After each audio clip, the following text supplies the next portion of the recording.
Hi, welcome to another class. Today is the class going to be dedicated to Torah study. Actually, the next couple of classes will be dedicated on revisiting the subject again, and that is Torah study for the Noahide. Now, many times throughout your journey, you're going to get different answers from different places.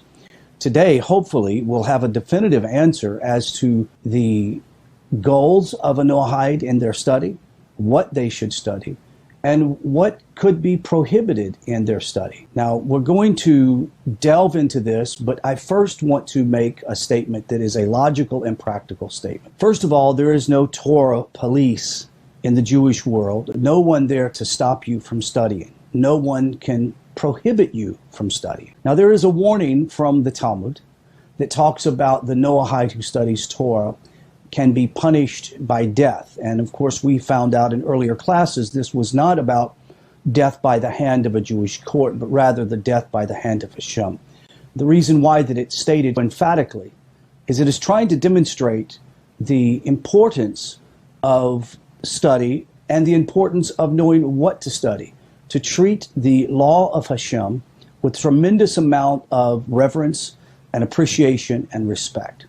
The bottom line, there's no one out there going to stop you from studying the Torah. However, as conscientious ben in bat Noach, b'nei Noach in the world, who follows after the Sheva mitzvot, the seven categories of Torah, and you have studied them, you quickly realize that many of the aspects and understanding of the Sheva mitzvot can only be fully understood in their essence through the other commandments found within the 613 commandments. Now, we all know that not every commandment applies to every Jew. Not every commandment applies to every non-Jew. With that being said, we enter into this idea of Torah study to discover what is our purpose, how do we study, and what are we prohibited to study? What do the sages say? The question is, do Noahides have a mitzvah to study Torah? Well, the answer, very simple, is no, but with a very big asterisk beside it. As with many topics of our understanding, is enhanced by first examining the Jewish mitzvah. As mentioned in an earlier lesson, not all mitzvahs apply to all Jews at all times. I just said that. Nevertheless, every Jew is explicitly commanded to study the entire Torah and all the mitzvahs. However, there is no place where Noahides are commanded to study Torah. To the contrary, we find that the Noahide laws actually restrict non-Jewish study of the Torah. And furthermore, there are prohibitions in Jewish law on what Torah Jews may teach Noahides. Now, when examining the topic of Torah study for the non-Jews, we have to look at three factors. If you'd like to jot these down, go ahead. What the Noahide laws restrict non-Jews from studying. 2, what Jewish law restricts Jews from teaching. And number 3, the positive aspects of non-Jews Jewish Torah study mentioned in the sources. Non-Jewish Torah study, praiseworthy or prohibited? That's the big question next. The main source for the status of a non-Jew Jewish Torah study is a Talmudic passage from Sanhedrin 59a. We'll first examine the complete passage and then break it down line by line as understood by the primary Talmudic commentaries. Now, in your written material in the brackets has been inserted by the editor and the translator of the text, and you'll be able to understand specifically what's happening. First, let's look at this proposition. Rabbi Yochanan said, a non-Jew who delves into Torah is liable to death, as it says. The Torah was commanded through Moses as an inheritance for the children of Yaakov. It is an inheritance for the Jews, not for the non-Jews. Now, the question that needs to be asked after this, why is this prohibition not included explicitly in their Sheva mitzvot, in their 7 laws? Well, number 1 is that the inheritance prohibits non-Jews from delving into Torah because it would constitute stealing. Do you understand the concept? That a non-Jew delving into Torah would mean they are delving into something that doesn't belong to them. That's one thought. The second answer, another explanation, is that the word for the inheritance should be read betrothed.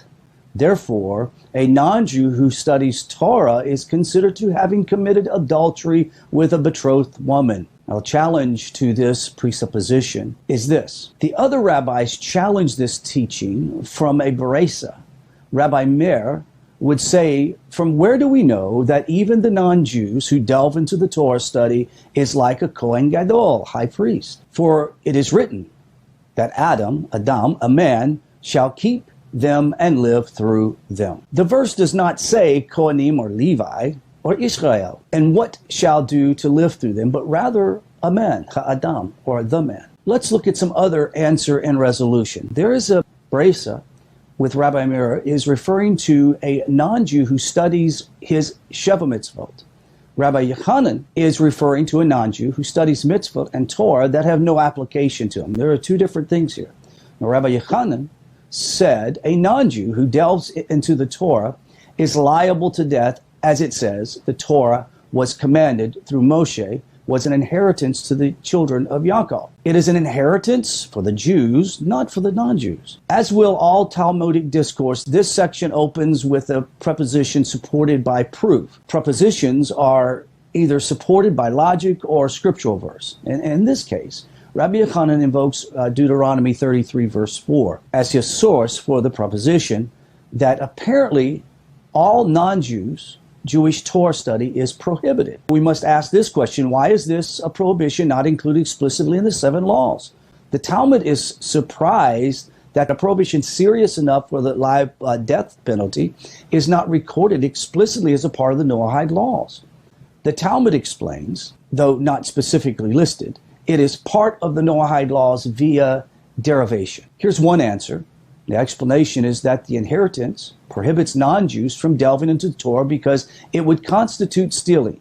By describing the Torah as an inheritance, the Torah is telling us that it is the right of Israel alone and not other nations. Therefore, one who misappropriates that right is therefore guilty of theft. Another explanation is that the word for inheritance here is betrothed. Therefore, a non-Jew who studies Torah is considered as having committed adultery with a betrothal woman. Before here, and in Peshkim 49b, the Talmud points out that the word morasha, inheritance, may be read morasha, betrothed. Both answer 1 and 2 are explaining that the prohibition of Jews studying Torah is not recorded as a standalone prohibition because either the answer placed it conceptually under an existing category of prohibition, either theft or sexual immorality. Both of these answers, however, are difficult for reasons that we shall see in just a moment. Despite the prohibitions, Rabbi Yochanan's claim of a blanket prohibition of Torah study for non-Jews is contradicted. It is actually challenged by other propositions.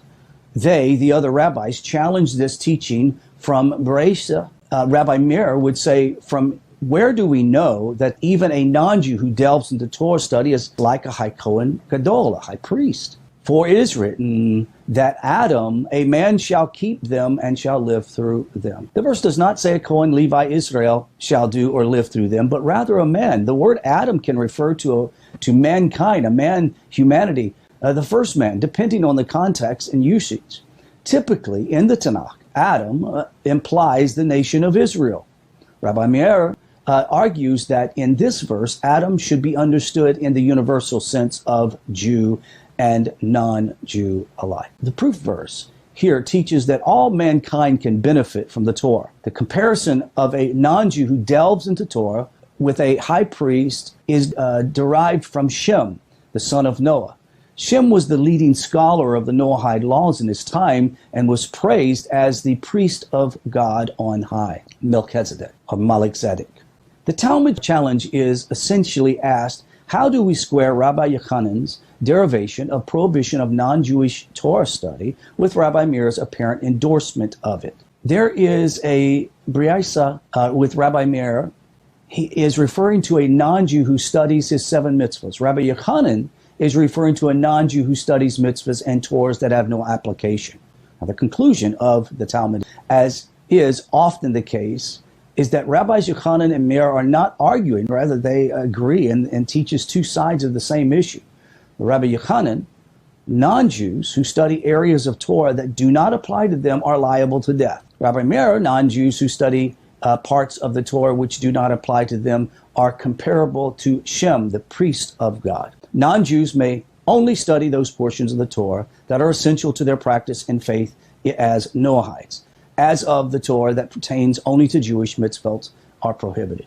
With that being said, just about every part of the Torah has some application to the non-Jew in understanding the Sheva mitzvot, the 7 categories. Just remember that. When it comes down to it, there's very little, very small amounts of Torah mitzvot that one would be prohibited to study anyway. Now, this whole question, liable to death, assigning the death penalty for non-Jews is deeply problematic, and we've said this probably 5 times so far in this course. Let's examine the issue again. The Talmud was bothered by the fact that Rabbi Yochanan claimed death as an apparent penalty for non-Jewish Torah study. If this is such a serious prohibition, then why is it not prohibited explicitly as part of the 7 laws? Now, the Talmud answer is puzzling, and it teaches that the prohibition is learned by derivation from theft or from sexual immorality. The answer is fine for explaining how the prohibition fits into the Noahide laws, yet we're still left with an original question. If it is a death penalty issue, then why is it not mentioned explicitly? Now, the assumption of the question is that something as serious as death penalty or death crime is not learned by derivation or implication. This is, in fact, the truism of Torah law. Another problem is the description of a non-Jewish Torah study as theft.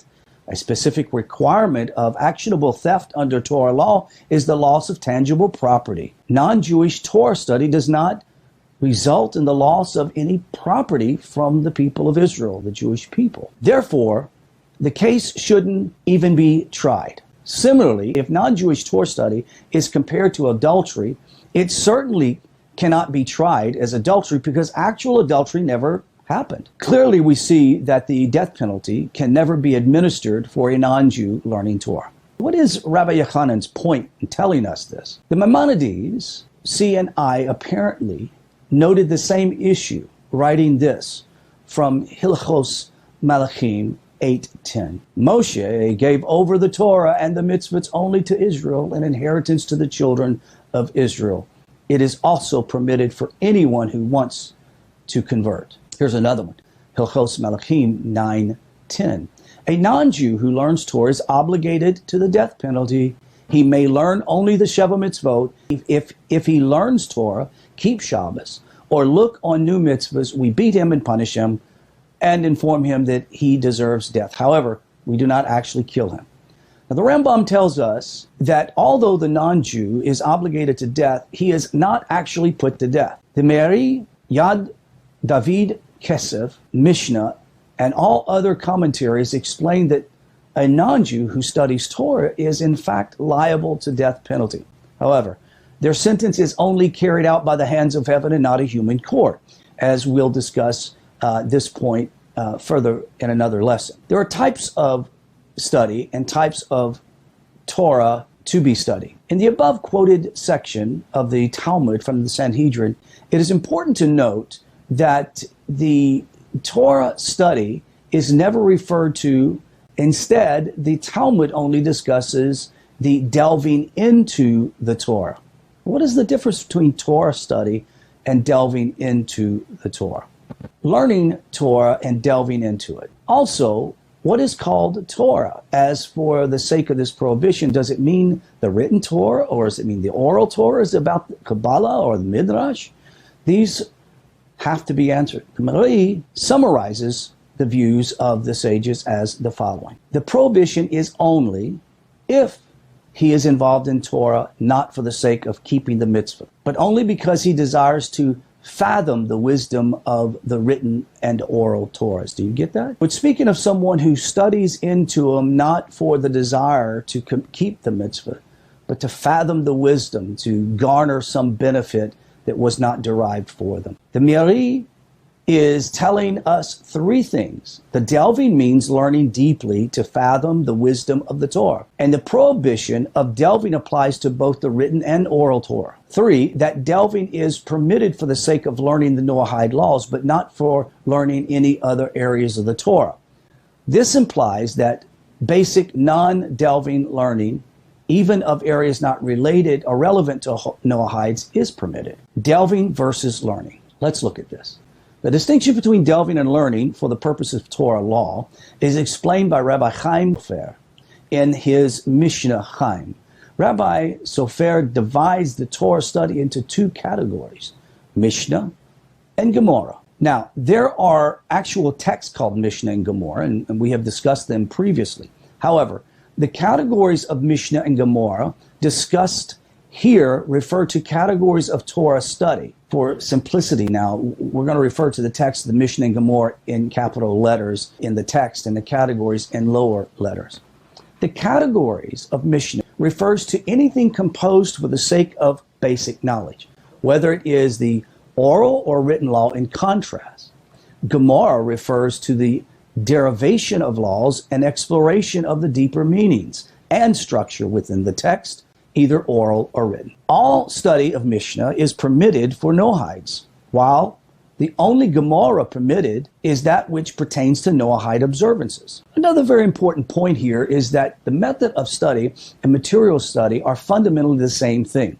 For example, if one studies the Torah text using the methods of the Talmud or simply studies the text of the Talmud, both constitutes Gemara, delving. This is because they both accomplish the same type of prohibited study. Next question we must ask, what may be studied? It is permitted for Noahides to read the 24 books of the Tanakh, the whole Tanakh. This is clear from many sources, most notably Maimonides, who writes that a non-Jew may even read a Torah scroll. A non-Jew may even learn commentaries on the text, provided that the purpose of commentaries is to explain the main meaning of the text. For example, Rashi, Nachmanides, and these fall under the category of Mishnah. For example, whenever you attend a weekly Parsha study at NETIV or with a local rabbi, often he will use a Chumash, and it has within the Chumash the art scroll commentaries of Rashi, etc. That is very much permitted. However, the study of commentaries which delve into the intent of the text using methods similar to the Talmud are prohibited, and this would constitute the Gemara. Such classic commentaries as the Sifri and Mechilta are therefore prohibited for study. One is also prohibited from learning the Kabbalistic and Midrashic interpretations of the Torah unless they pertain to Noahide. Is any section of the Torah literature composed for the sake of basic knowledge, whether it be oral or written law, is permitted for study because it is Mishnah. Therefore, the Mishnah Torah by Maimonides and the Shulchan Aruch, Code of Jewish Law, are all permissible because they teach the laws and conclusions without delving into the reasons and methods of the derivation. However, the commentaries on these works include these printed in the margins of the text of this course and are prohibited to study. Next question. Do Noahides make bracha or blessing on the study of Torah?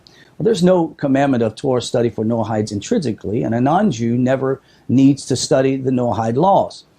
His only obligation is to obey them. Of course, this is not possible unless he studies them, okay? By fiat of logic and the necessity, Torah study is therefore part of Noahidism. Therefore, mere study of the Torah is not something that a Noahide receives particularly praise for. It is a purely utilitarian activity, yet for going beyond the mere utilitarian need for study and delving into the obligations, a Noahide is praised like a high priest. This delving is a voluntary activity, while basic study is a necessary activity. Neither, however, is a chov in an obligatory commandment, upon which the blessing, who has commanded us, is said. Therefore, Noahide should not make the blessing on Torah study. Nevertheless, a Noahide receives a tremendous amount of reward delving into the Torah, which is of great value in the eyes of heaven. Even though you're not commanded to do or to teach Torah or to study Torah, then you would not be commanded to do a bracha over Torah. Clearly, when one studies the Torah, there's nothing wrong with doing your own personal blessing and gratitude to Hashem for the beautiful words of the Torah, for the river of living water that flows from the Torah. By all means, you should consider taking time to thank Hashem for the study of Torah. Now let's summarize quickly. The basic material, Mishnah, may be studied whether it does or does not apply to Noahidism. Any material which deals with deeper aspects of derivation or analysis of the Torah, Gemara, may only be studied if it is directly relevant to the Torah laws and practices. One who studies that which he is injuncted against is liable to the death of the hands of heaven. Examples of texts permitted for basic study, complete texts that may be studied, would be text of the Torah, text of the prophets, text of the writings, the commentaries of Rashi, Rambam, on and on, the text of the Mishnah, text of any compilations of Torah law such as Mishnah Torah, Rambam, Shulchan Aruch, etc. There is text that cannot be studied and text that can be studied. But I'm going to say up front what I said in the beginning. Who's going to stop you? The question is are you going to be a person of integrity to attempt to follow the Torah law as prescribed to the non-Jew? If there are some things that you probably shouldn't study, as it's not germane to your life, and therefore you shouldn't study. However, if a rabbi is teaching in a class and he happens to be dealing with something that is about derivations of studied law and analysis of a text, for sure you're not to walk out of the room. Simply know that this is in a category of information that helps you understand the full essence of Hashem, but not necessarily pertaining to you. That concludes this class. We'll go to the next class in just a moment. As we promised, this is the second installment of the issue of Torah study. If you have been following very closely, which I hope that you have, you'll recognize that some of this material has become a bit redundant in the sense that we are dealing with subject matter from the Talmud that deals with the very serious question and response that says, first, can a non-Jew be taught Torah? And then what happens if they are taught Torah? And what does it mean? And there's a tractate in Sanhedrin 59a that deals with this, and it is a bit unsettling. And you would say, well, and especially for the non-Jew, they would go, well, if I'm not supposed to be learning Torah, then why am I learning this course? And this is a good question. However, we've got a good answer, and you should continue to study regardless.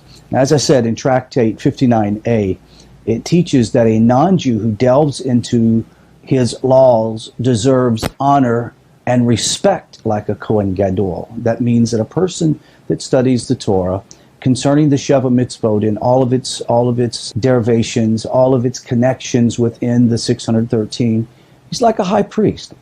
However, it states, a non-Jew who delves into the Torah that may not learn deserves death. This latter law applies only to in-depth or analytical Torah study.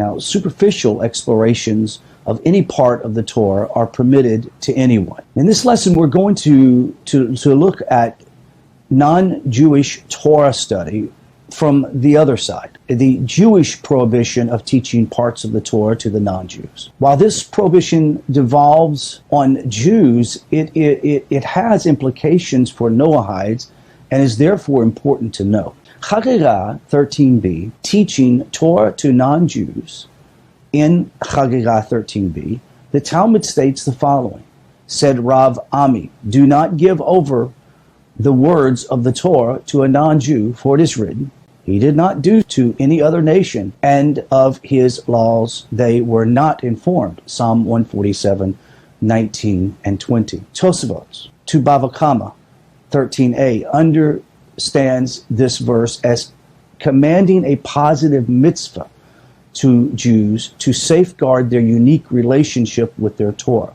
Let me pause for a second, and the idea must be interjected. Then what does it mean when Hashem says that the Jews are priests to the nations? What are they supposed to teach? What are they supposed to instruct? These are questions that need to be answered, that God willing, we are going to answer in this course. Tosafot to Chagigai 13b asked a very good question. If the Talmud has already stated an injunction against non-Jewish Torah study, Sanhedrin 59a, then Jews should be prohibited from teaching non-Jews Torah because of the Lefni Iver, placing a, quote, stumbling block before the blind. This refers to Leviticus 19:14. After all, was a Jew to teach a non-Jew Torah, the Jew would be causing a non-Jew to transgress. Why then does Chagigai 13b instead learn the prohibition from Psalm 147? Tosfos proposes the only answer that makes sense given the circumstances. The Talmud must be talking about a case where there is another Jew available who is willing to teach a non-Jew Torah. Placing a stumbling block only applies when a Jew directly enables another transgression. If a transgressor should accomplish their deed without a Jew's involvement, then there is no prohibition of lefni evner, placing a stumbling block. Tosfos understands our case as one in which there are Jews around who are willing to teach prohibited Torah to non-Jews. In such a case, there is no issue of lefni evner. Nevertheless, the Talmud teaches that there is another prohibition in effect. That prohibition is the one learned from Psalms 147. From this section and from Tosafot 2, we learn two things. Number one, a Jew cannot teach Torah to non-Jews because of lefni ever. However, if there are Jews available and willing to teach non-Jews Torah, then lefni ever does not apply in such a case. All Jews are nonetheless prohibited by Psalm 147 from teaching Torah to non-Jews. Now in Bava Kama 38a, a contradiction. The Talmud states in Bava Kama 38a, records the following. The Roman government sent two officers to the sages of Israel, and they said, teach us your Torah. And they read it once and reviewed it, and then read it the third time. And in light of what we have learned, this Talmud presents an obvious problem. What is the resolution? Tosafot again comes up with a rescue, proposing two answers. The decree against teaching Torah does not require one to give his life or suffer hardship rather than transgress. Since the teaching of these two officers was a decree of the Roman government, the sages acceded. Perhaps the two officials converted, in which case teaching them was certainly permitted. Shlomo notes that Tosafot only provides two answers to a problem when one of the answers is somehow insufficient. The problem in Tosafot's first answer, he explains that it represents actual halakha practices. Perhaps the teaching of the Torah to non-Jews is prohibited even once upon pain of death. Hence, we need another explanation. Perhaps the two Romans converted. From the Gemara and its commentaries, we learn a number of possible exceptions to the prohibition of teaching Torah to non-Jews. Let's look at a curious omission. Although the Talmudic commentators agree that there is a prohibition of teaching Torah to non-Jews, it is not recorded in any major halakhic legal codes. Now, many people who make their careers from teaching Torah to non-Jews have claimed to rely upon omissions to justify their actions. However, they are in grave error. Many of the later scholars, sages, explain that this law, in fact, not omitted in the latter codes. Maimonides and Shulchan Aruch both codify a general prohibition against teaching Torah to those who should not receive it. And later Poskim understand that the prohibition against teaching Torah to non-Jews is subsumed within its general prohibition. Furthermore, the Shulchan Aruch records that it is forbidden to teach Torah to even to Eved Canaanite or Canaanite, indentured servant. This prohibition would naturally include teaching Torah to non-Jews. It seems that the idea of teaching Torah to a non-Jew is this sense of forced instruction, requiring Torah to be taught, is absolutely prohibited in the Jewish world. Thus, as a prohibition enjoining a non-Jew from learning Torah is not something to be taken lightly. Obviously, it is punishable at the hands of heaven. Two Jews should not take lightly the prohibition against teaching Torah to non-Jews. To reinforce the seriousness of the issue, Rabbi Shlomo Loria, author of aforementioned Yom Shel Shlom, writes this: "Woe to those who teach Torah to non-Jews. Their sin is greater than they should ever possibly bear, and they should not see the redemption of Zion. What may and may not be taught is the next question." Now, all the scholars agree that the oral Torah may not be taught to non-Jews. The status of the written Torah, the Torah, is not clear. Famously, Rabbi Tzvi Hirsch wrote in his commentary on the Talmud that the Pashkim Those who are the deciders of the law have decided that it is forbidden to teach the oral Torah, yet permitted to teach the written Torah. Yet, for over 150 years, scholars have been mystified as to what Rabbi Chayas was talking about.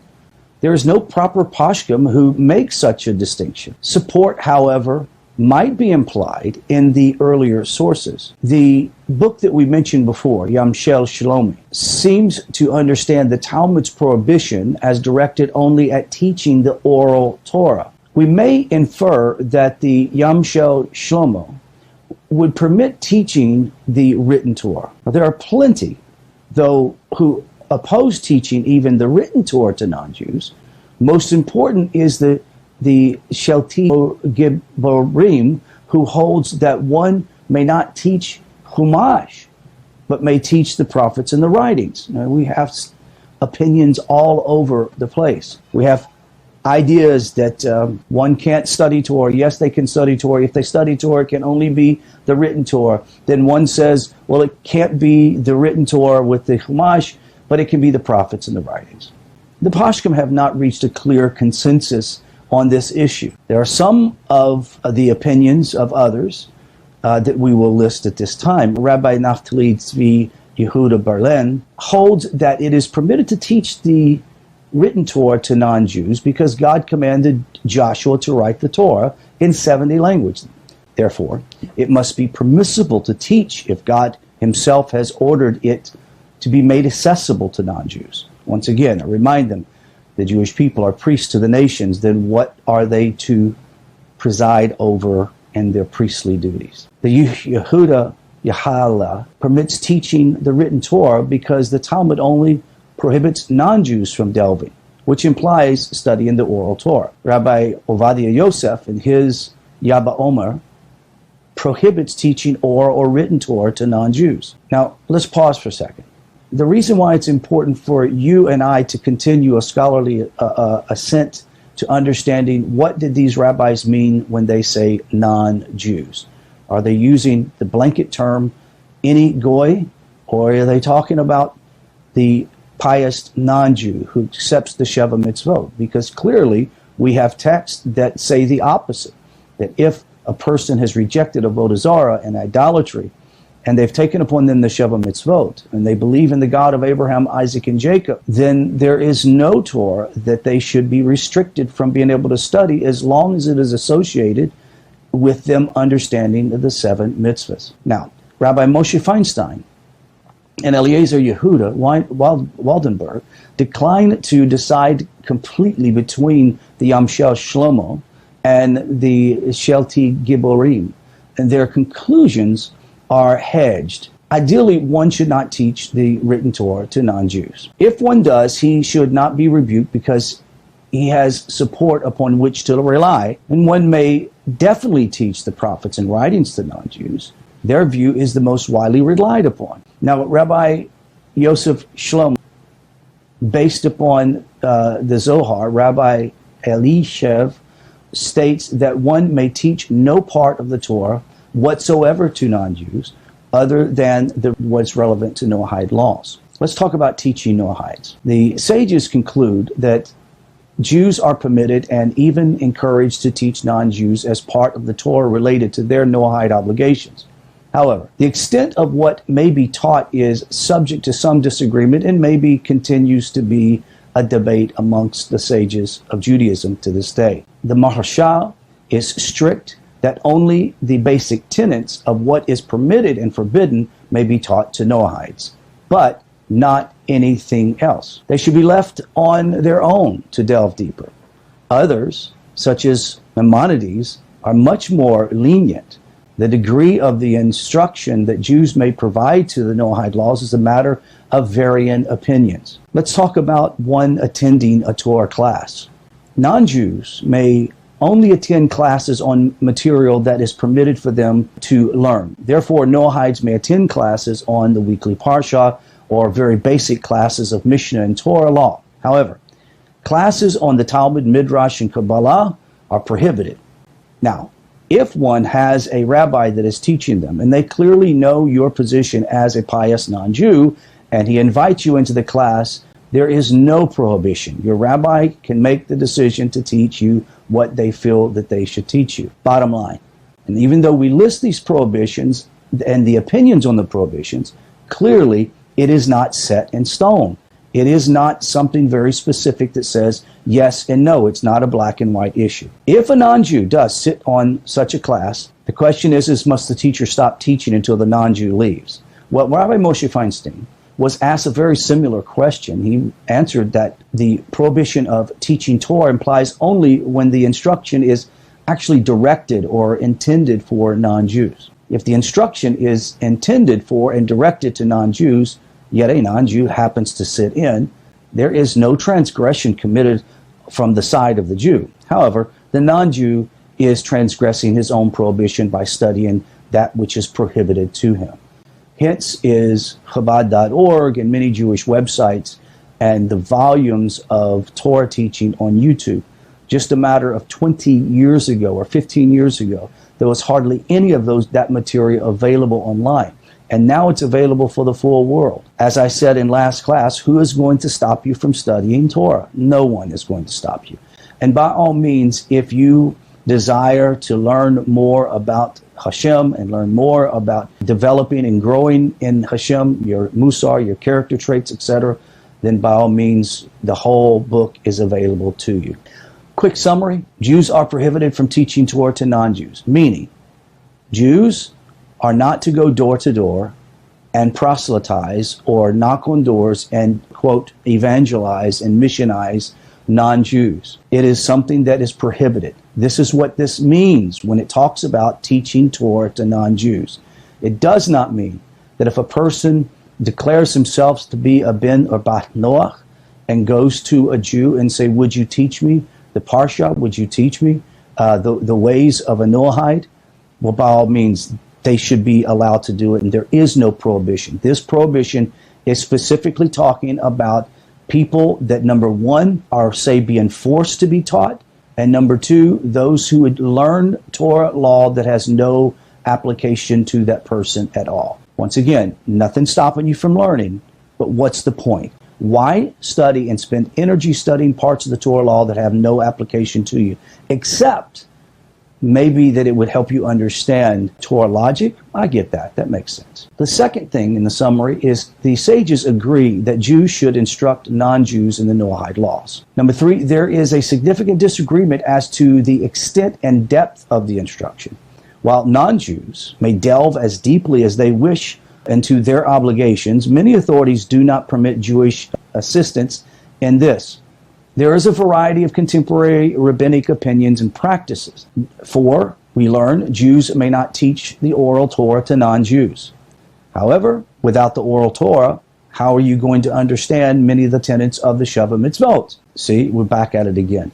Whether or not, number five, whether or not Jews may teach the written Torah to non-Jews is a matter of some dispute. Nevertheless, it is accepted today that they may teach them the written Torah, including the prophets and writings. And six, we learn non-Jews should not attend any Torah classes that teach material prohibited to them. Once again, here's the caveat. The rabbi is your instructor, and you are invited to the class by the rabbi. There is nothing wrong with you attending the class. You're not going to catch on fire if you go into a study class.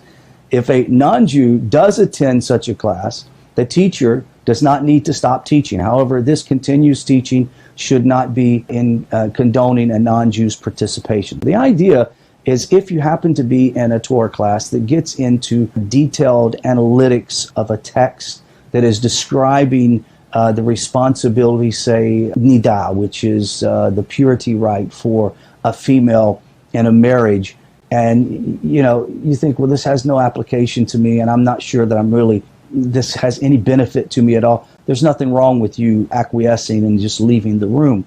However, once again, as we have learned through this class and the last class, we do know that there is Torah law that states that a non-Jew cannot be taught the Torah. Then we have to ask them, what does that mean, cannot be taught the Torah? Does it mean only the written Torah they can learn, or is it only the prophets? Well, clearly, today, we understand that Hashem is bringing up a worldwide what do you call it, energy of divine sparks across the nations that have accepted upon themselves the 7 mitzvahs and engaged in very serious learning of morality and character traits and justice, etc. And by no means do I think that the sages of Judaism want to keep the goy in the dark. That's not the point. The point would be is that the goy who are not dedicated to Hashem and the Torah will take these lessons of wisdom that they would gain and pervert them and twist them to for their own pleasure, and therefore would be in judgment of Hashem. There are plenty of examples that I could give right now and just don't have time of the other religious cults in the world that have taken beautiful Torah wisdom and treasure and twisted it into a doctrine of control over people, control over their money, control over their health and their finances and their family. This is what Hashem wants to avoid, and this is why that the sages of Judaism were very careful about encouraging non-Jews to study Torah. Clearly, someone who has demonstrated in their behavior and their actions that they are not an idol worshiper. They do not practice at any level shituf in their life or any level of idolatrous thinking or practice. And clearly, nothing is stopping that person from studying Torah. Until next class, I say shalom and have a good evening.